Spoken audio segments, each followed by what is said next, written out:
So the church was challenged. I think crypto is going to challenge this idea of the nation state. So the nation state is an organization, and it's right now it's primarily lives to to collect taxes and be in the weapons business. This is the biggest business of the nation state. America being the guiltiest of all the nation states with the biggest defense budget, the biggest, half the taxes go to the military, the Pentagon. And is this really in the best interest of the people living in society? I don't think so. So if you can have a currency, if you can have Bitcoin that is completely outside of the nation state, I think the nation state is going to wither away and die. The central bank system gets challenged by this, and people have their own sovereignty. Everyone gets their own sovereignty. And this is a huge moment in the history of humans, how we organize ourselves and communicate with each other, work with each other, cooperate with each other.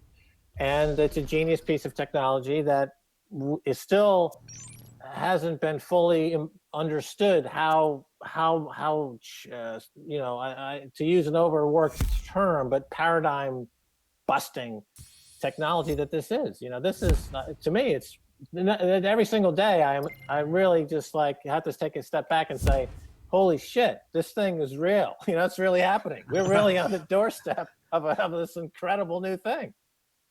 Damn, that's so inspiring, because when I came to crypto, it was, my vision was for the science behind it, because I have a science background. But it's really interesting to see how you see this whole change happening. This is the invention of change for not just science and technology, but it's also for changing politics. And I'm pretty inspired by that, actually. And I'm really happy that you're doing this. And we've seen quite a few events that's trying to push Bitcoin into mainstream. But is this the biggest one?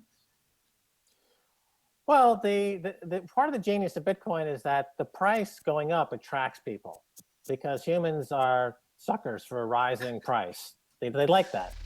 I noticed when I was running the Hollywood Stock Exchange, we turned movies and stars into stocks and bonds.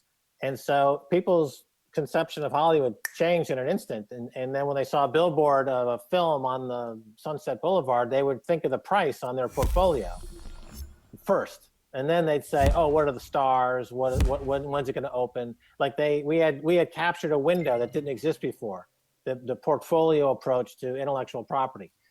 And so now, similarly, as the price of Bitcoin goes up, and as the gold people get nervous, and as Bloomberg and CNBC give it coverage, you just have this ripple effect where people are drawn to it, like they're drawn to fire.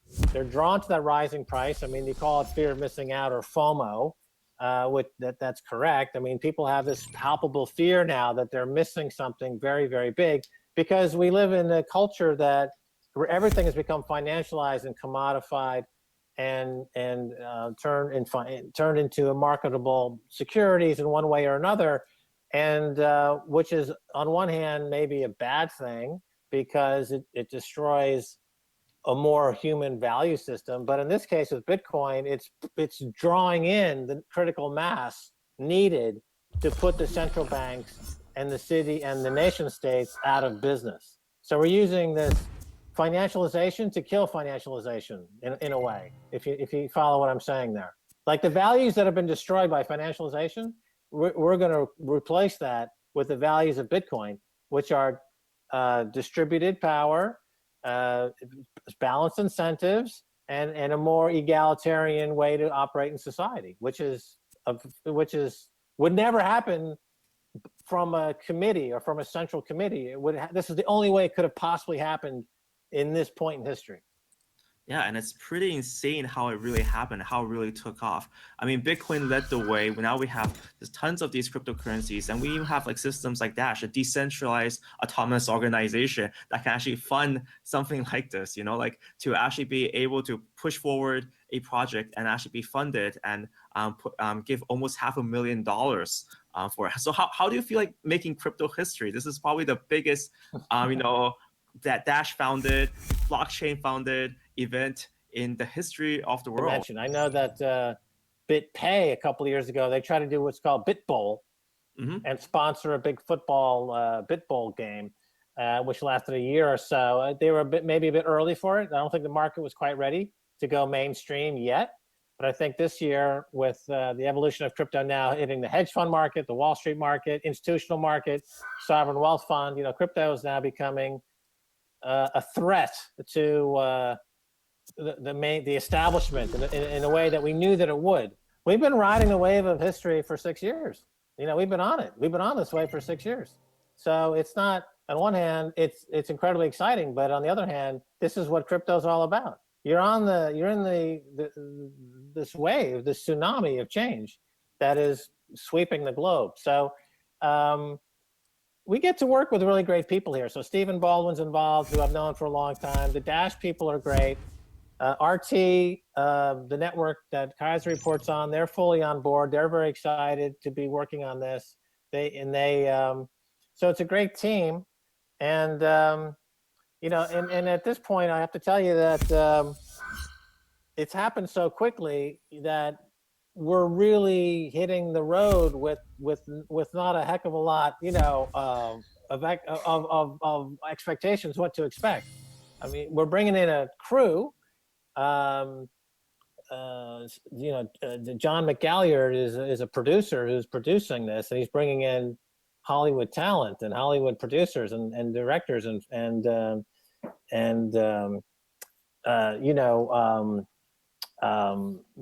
whole package. But where the story goes, we're going to discover it on the road. So it could be like Apocalypse Now, or it could be something like The Sound of Music. It depends which way this could go. It could go either way. And that's the most raw, right? I mean, that's when you get to see the real people, because it's not scripted. It's not unnatural. It's really just real you and real America. Yeah, that's it. It's unscripted. We just go in there. I've been doing so many shows for so many years now. I feel I'm ready to do anything, handle anything. I'm a seasoned media dude. Steven's internationally known movie star, TV star. So we're just going to see I think we're also very excited to see how much trouble we can cause with all this, because I think a lot of people are going to be pretty shocked for a number of different reasons that crypto's gotten this big, that we got funding this fast.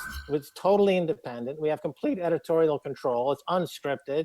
We control the whole thing. It's on RT, which of course is in the news occasionally as being part of a bigger political dynamic that's happening. And so the mainstream media in America is going to find this very interesting, because that's another dynamic to it. And so it's all coming together. So it's coming together in a way that you just got to ride the wave. You just got to get in there and ride it. You can't really think about it too much. Nice, exactly. And what do you think of the future of cryptocurrencies? Once you do this, how do you think it's going to be received, and how do you think that's going to push things forward? Well, it's going to. I mean, cryptocurrencies. You had really Bitcoin, and then the altcoins came around, and at first they were not perceived as having a lot of value. And now I think people understand that there is room. There's going to be room for 10 or 20 or 25 currencies that have attributes that are growing this market. And any dollar that migrates over to the cryptocurrency space is being taken from the fiat currency space. So that's a good thing. I mean, even if a coin might not have any particularly interesting reason to exist, the fact that it's pulling money away from fiat is a good enough reason to exist. Because nice. you want to drain the swamp. You want to kill the fiat currency market, because that's the instrument of the devil. So we want to kill the fiat currency market. So if it goes into any of these cryptos, that's a good thing. Having said that, of course, people talk about the volatility in Bitcoin. But I've lived through already 4 incredibly big crashes already. So the volatility is quite enormous. When we started buying it at 3, it had dropped from 30, and everyone said, "Oh, it's dead. This is it. This is the end. Crypto is dead." Then you had the Mt. Gox explosion. You Oh, know, and once I it was caught in that. Yeah. right, 1,000 to like under 200. You know, that was enormously. That was like very, very painful. You had like a 4-year bear market, which was very painful. And then, you know, all the altcoins kind of came in during that period because people are like, well, why am I sitting around waiting for Bitcoin to recover from the Mount Cox disaster? We're just gonna spawn different coins. We're just gonna keep this thing going. You know that. So the size of the market, and I have to credit Rick Falkvinia in Stockholm, who back in 2011, he went 100% into debt and put everything in his life savings into Bitcoin. And he did a presentation saying, look, in the next 10 or 15 years, Bitcoin's going to capture, let's say 1%, 2% of global Forex market, which means it's going to be at $100,000 a coin. And at that time, the coin was 10. So he had the vision to see it trading at 100,000 when it was 10. Now we're at, you know, above 4,400. We're going to be cracking through 10,000 soon, and we're going to get to 100,000. That's a fait accompli. That's going to happen. That's going to happen in a way that just like the ride from 1,000 to 4,000 shocked people. The ride from 4,000 to 10,000 is going to be shocked. It's going to shock people, but it's going to happen. It's going to happen. It's definitely going to happen. And this show, our show, I'm going to be out there.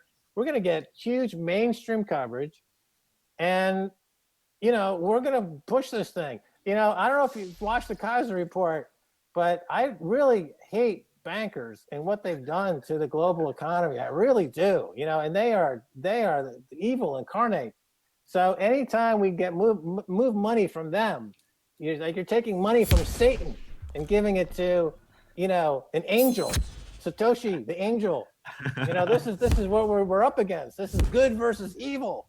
Guys, I hear that passion, and I really hope that trip goes amazingly well. How many states will we be in? Like, will we be in the whole of America? How many, which areas will you target the most? Yeah, it's going to be crossing over across the entire country, and we'll visit probably at least 10 to 12 different states, I would say. And but again, it's a very fluid situation. So Nice. We're also going to be shooting the Kaiser report on the road while we're doing this show. So we're going to be on the road for a month. That means we're going to be doing 12 Kaiser reports on the road while we're doing this show. And we'll definitely get some people from Dash on the show. And, we'll get some other crypto people on the show to come out and hang out in the RV. I'd love to get some of the big folks in crypto to come out and hang out in the RV and just talk about crypto. Because I think there's a message of positivity with crypto that is, needs to get as big as possible. This is the hope that we have. This is our hope. Nice. It really is. And I really hope you get lots of people, and I hope the crypto community comes towards you guys. I'm not sure if you could get a mob, but if it's possible, anyone I hear watching, do support them on this show, because this is going to be a huge change, and getting that message across, getting the money out of fiat. I think that's the most important thing, and I'm really glad you guys are pushing this, and I really hope you guys have a tremendous time promoting it. And this is just absolutely phenomenal. When I heard about this yesterday, I was just like, wow, this is huge. And I really got to get in and talk to Max about this. And I really hope that you can come back and maybe even do a recap with me. I mean, I'm a small YouTuber. But I really hope that you can follow up, and we can chat a little bit more about cryptocurrencies in the future, because this is absolutely groundbreaking. It's changing how everything worked, even from a science, technology angle, and from a political angle. What you've taught me is just amazing, how this cryptocurrency is really kind of decentralized, and it's taking away money from really the fiat world. And I really hope that's a revolution that we can push forward. So with that, I wish you the absolute best journey, and I really hope you can come over and continue the journey with me as well. Hey, well, you're the first one to cover this on your channel, so we will definitely do some stuff with you on the road during the Awesome. shooting. During the Awesome. shooting, before Wow. anyone else sees anything, you'll get behind the scenes, live view. Stephen Baldwin, myself, and maybe Kid Rock and whoever else. Awesome, man. Thank you so much for coming here on really short notice as well. So I'd like to thank the audience as well. It was insane. Yeah, so Did it I was tell you about Plucky? And Plucky's with me. Did you know Plucky? I live with, Plucky lives here. This is Plucky. nice. Wow. Plucky he was plucked by a central banker. Aw, poor Yeah, Plucky. he was plucked. Very, very, very, look at that. He's very, very ill, but hopefully he'll make it to the trip. He lives here. Let's feed him some Kaiser, Bitcoin. on the compound. He's right here. All right, Nice. that's great, man. I look forward to following up. Nice. Thank you so much for coming, and thank you everyone for watching this show. See you next time, I guess. All right, see ya.